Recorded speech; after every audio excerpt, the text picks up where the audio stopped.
I've created this guide because it's a resource that I wish I had when I was on the buy side selecting systems. It's my hope that when you watch this video, you'll walk away with a few surprising, possibly, takeaways that you can take with you when selecting systems. Why cost matters, but not in the way you thought it did. Why workflow efficiency for end users is the most important thing to evaluate when comparing systems. How a different approach to connectivity and integrations can significantly increase the flexibility of your business and in the process reduce costs. It's not well defined what a fund management system or fund management software is, beyond the fact that it's obviously software for fund management or fund managers. It can be any type of software for that purpose. So we're going to here cover all possible softwares that the fund manager might need across the front, middle, and back office. So that could be anything from a all-in-one or front-to-back system, where you have one system to cover all or most of the capabilities needed in the investment management workflow, to the opposite of that, which is a best-of-breed setup, where you have one system for each small functional component, and then areas in between where you don't have that extreme. As in the best-of-breed scenario, you might have fewer systems, but not one. We're going to cover all of those here. I'm Christopher First. I'm the CEO and co-founder of Limina, a software company that services asset managers, asset owners, and hedge funds. My background is from the front office and operations and bridging the two roles. And I'm now in a very fortunate position where I've been on the buy side in your shoes and transitioned over to a software provider. So I know what it's like to be a client of systems. I know what it's like to compare and evaluate systems and select them. And I can now give back the resources that I wish I had when I was in your shoes. Users include two different roles usually within the front office: portfolio manager, investment manager, and trader or dealer. Those might actually be the same physical person for smaller investment managers, or they can be different departments for, and even multiple departments of each for larger investment managers. Investment operations is usually also one or multiple teams. They are typically daily users, even in a case when workflows are exception-based, as is the case with Limina, then they're still usually logged in on a daily basis. CTO and IT are usually stakeholders, but not users, especially not for modern solutions that are cloud native, when the vendor like Limina manages upgrades and maintenance of the systems, etc.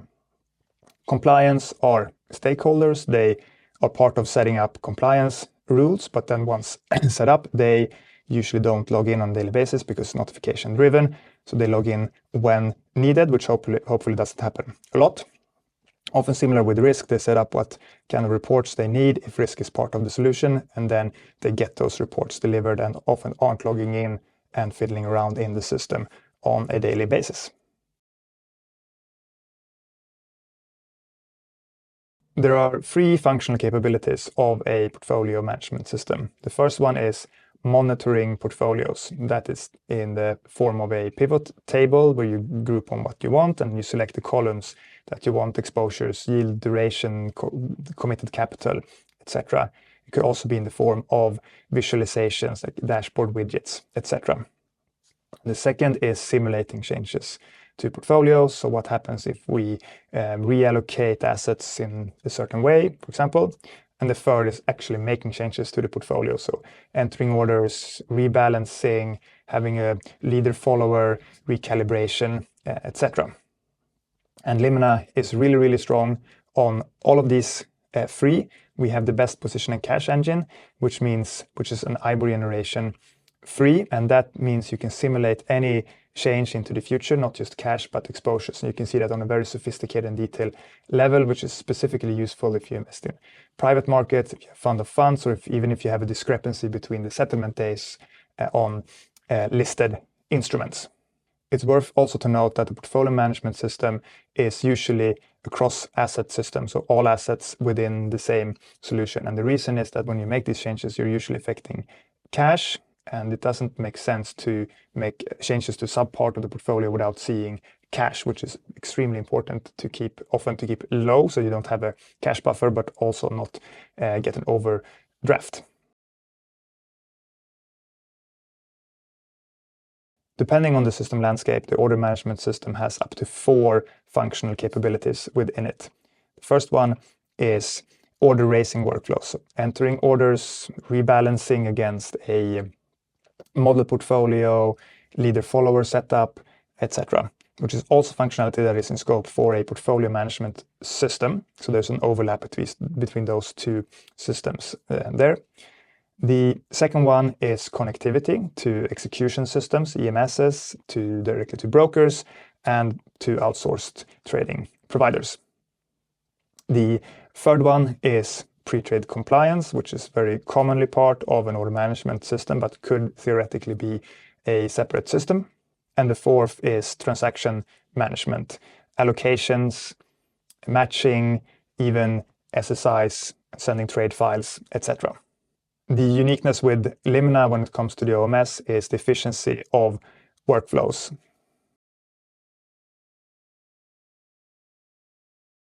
The goal of an execution management system is to help traders and dealers get the best price possible when they execute an order in the market.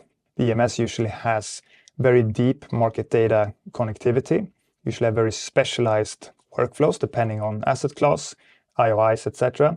Can have direct market connectivity, DMA, and is built to be very efficient and nimble to use. A lot of EMSs to achieve this are specialized in one or a few asset classes.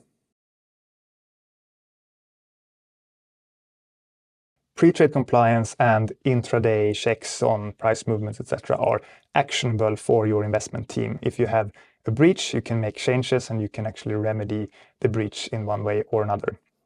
While the post-trade check that is being done, sometimes, most often actually at NAV time cutoff, is used to prove compliance.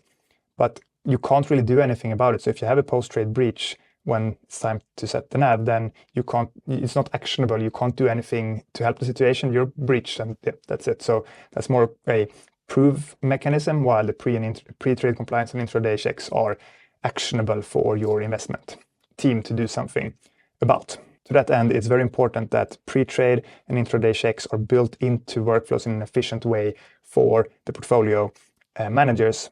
One additional thing to note is that the way that compliance rules are configured within systems differs greatly between different systems. So in some systems, it is hard-coded which rules are possible, so the provider would have to code each possible rule. And in other systems like Limina, there are rule builders available where you can configure your own rules, which means that rules are much faster to set up and maintain. You're not depending on us as a vendor, and you can set up virtually any type of rule that you want yourself in minutes.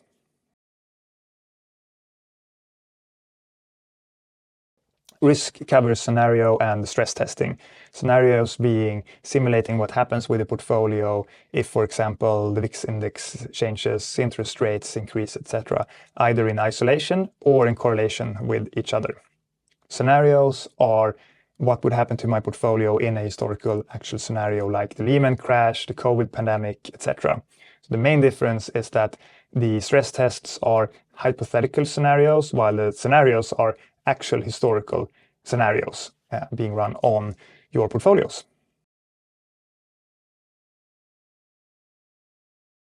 Performance attribution is comparing the returns of the portfolio against the benchmark. So it could be on any type of segment like a sector, geography, etc. The different models to do this, one of the most common is the Brinson-Fackler model. There are also different ways to actually calculate these numbers. There are approximations that some systems do, or there are the actual true correct calculations, which is time-weighted returns, taking subscriptions into account in the correct way and doing daily calculations, which is the approach that Limina is taking. There are 4 areas that are usually covered within a system for operations. The first one is trade matching and affirmation, which is typically overlapping either with an order management system or it's part of a middle back office system, sometimes even two if those are separate systems. The second is cash management, position lifecycle, corporate actions, etc. The third one is NAV, shadow NAV, and reconciliations. And reconciliations is typically six different areas, starting with transactions, then corporate actions, positions, cash, P&L, and NAV. And usually in that order, so that if you catch something that affects cash in the first three, then if you then find an issue in the cash reconciliation, you know that it's not one of the three previous ones that are causing that issue. The last two are optional, not all managers will perform them. And the fourth is a operations hub, which is a center to keep track of all recurring tasks and processes, which is not something that is usually part of a system like this. And Limina is unique in that it has those built in and connected with the workflows that your operations team performs. Investment data management has four functional capabilities within it. The first one is reporting, so getting data out. That could be into BI tools, spreadsheet, client reports, other systems, data warehouses, etc. It could be in different ways. It could be through APIs, it could be with report builders, etc. Within Limina, we have both of those, and the report builder is extremely intuitive and robust to use. The second part of an investment data management system or scope is automated data control. So for example, price checks, large price movements, missing quotes, and instrument parameter checks. So we might have a custom ESG classification that we want to be set on specific instruments. So then having the system check that it's being set and send warnings and notifications if not. The third is being able to extend the data models. So for example, extend the instrument data model with custom classifications like, for example, ESG classifications. The third is strong connectivity in general, so making sure that it's as easy as possible to get data in or out of the system. In most cases, investment data management is going to be either a separate system or not exist, because most systems that are even a front-to-back system, a separate OMS, whatever it might be, usually don't have strong data management capabilities built into them, which is something that Limina does. We are an investment data management solution as well as have all of the other functional capabilities across front, middle, and part of back office with NAV reconciliation, etc. There's a clear trend in the market towards all-in-one solutions or front-to-back solutions, or at least front-to-mid solutions, away from best of breed. The reason being it simplifies the operating model. You don't have multiple licenses to pay. You pay for one system instead of multiple. Integration headaches and costs are taken away. And what resides in these systems, the functional capabilities of these systems, it's not the secret sauce of an investment manager. These are things that are required to do from an operational point of view and from an investment process point of view, but it's not the investment decisions on part of these systems. It makes sense to streamline and increase efficiency, which happens if you move towards the all-in-one away from best of breed. However, that's not the only question that drives efficiency here. There are other considerations as well.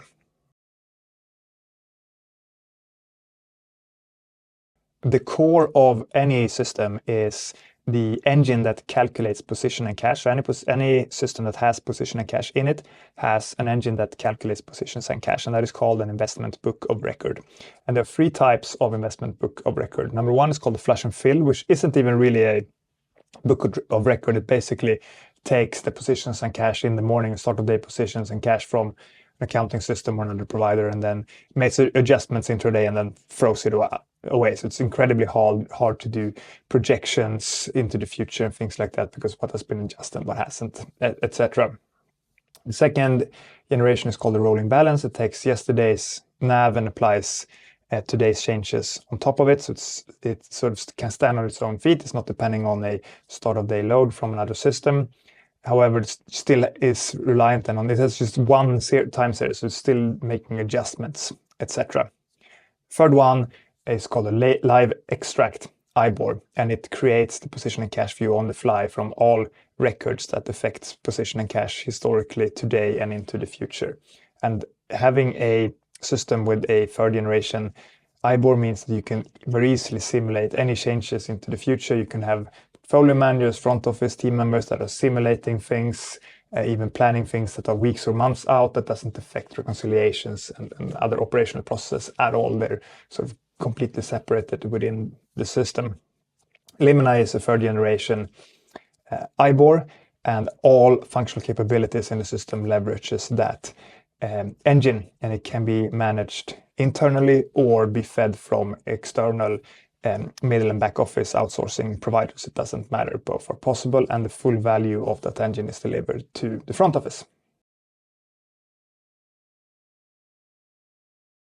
Workflow efficiency is probably the most important consideration when selecting a system.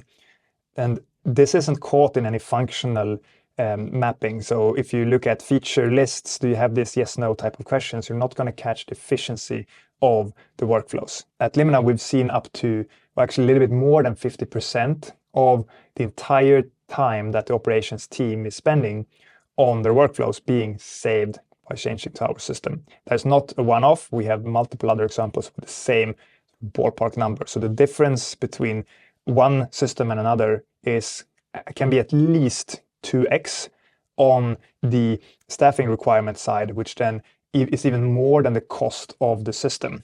So it's a massive difference in these two. And on the portfolio manager side, the average portfolio manager, when they go in to perform a workflow in Limina, is actually less than 15 minutes per day, which is incredibly low compared to more than an hour in alternative systems, which is because the way that we approach efficiency in workflows, making sure that portfolio managers sees only what they need at the time they need it and can perform workflows efficiently in the system, not relying on spreadsheets, even sophisticated workflows. And for operations, having exception-based workflows, which basically means that tasks are performed by the system. Anything that resides on a calendar or can be described as check that is performed by the system, one or multiple in the process. And then if something happens that is unexpected, which does happen a lot in our industry, exceptions are common, then those exceptions are raised to operations team members who can go in and remedy the situation.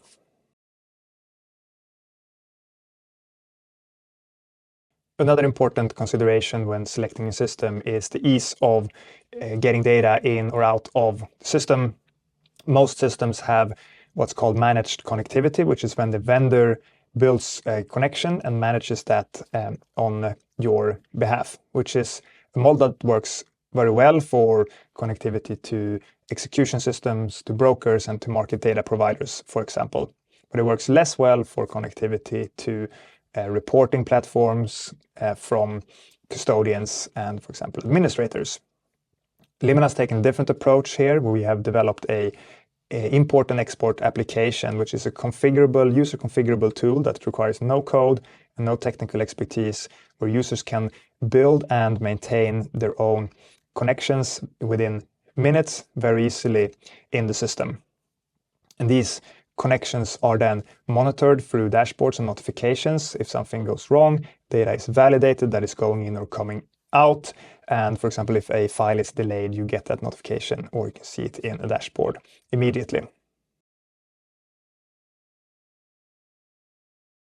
System needs to be cross-asset because cash is central. So if you have a portfolio with more than one asset class, then both of those asset classes or multiple asset classes, however many it is, needs to be supported within that main system because they will share the cash. So something you do on the equity side will affect cash, fixed income side will affect cash, derivatives, FX, private assets, etc. It will all affect cash, and that is central. So to be able to have a control of cash, keep it low, minimize cash buffer, and not get an overdraft, you need a consolidation of all asset classes into one system.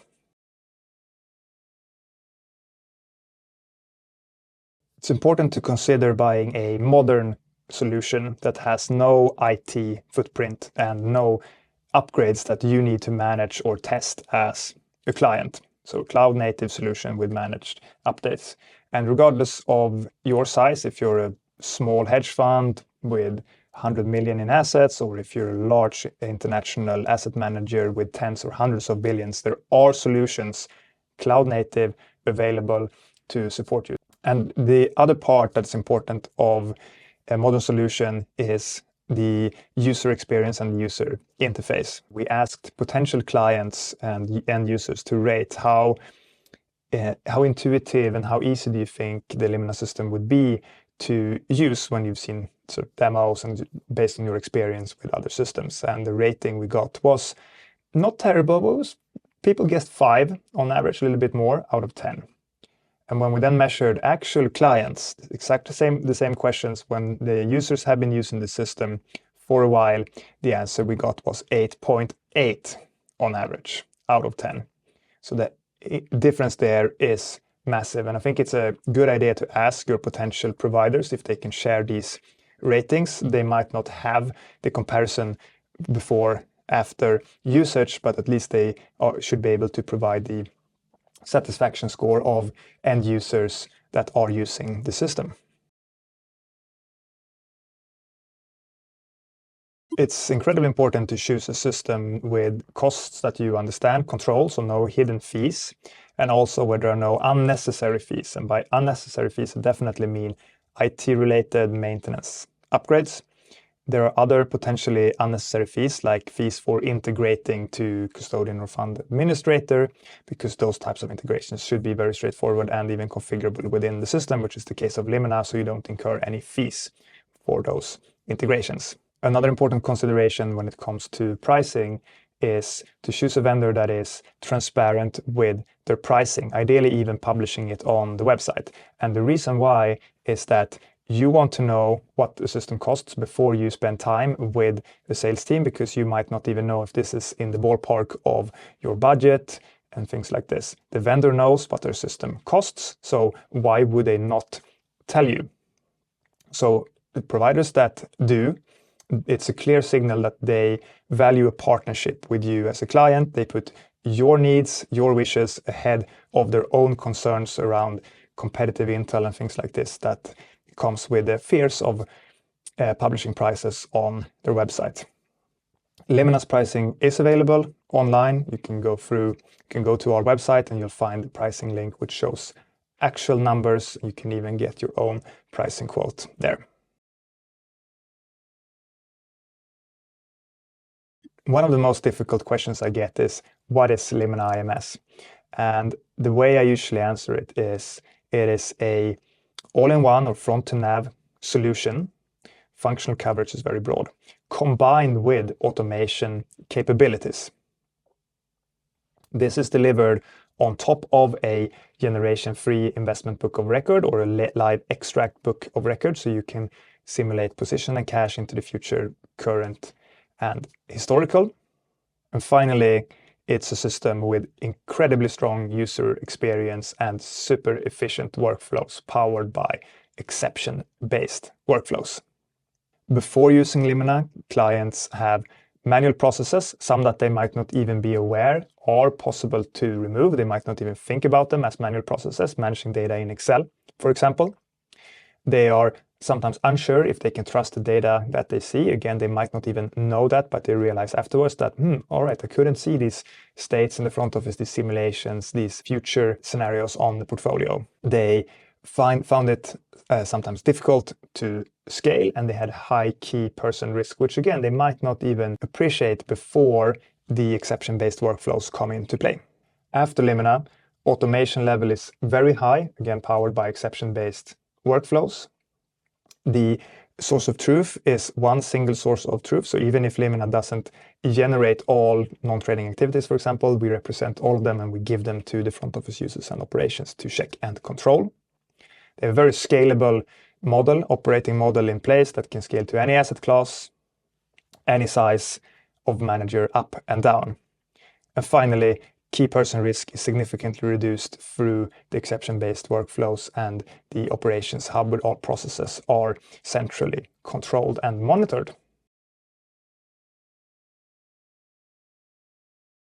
Hopefully, you've now got a deeper understanding of the nuances when selecting a system, and that features isn't everything, although there is a clear trend towards all-in-one systems. The other important consideration is exception-based workflows, or the efficiency of workflows, which is often more impactful to your efficiency and your cost than the functional coverage of a system. If you have enjoyed this video, please subscribe to my YouTube channel, where you'll get notified when I put out new videos. I'm active almost every day on LinkedIn, where I share information around operational efficiency, operating models, vendor selections, etc. Feel free to connect with me there or follow me. Thanks a lot for watching.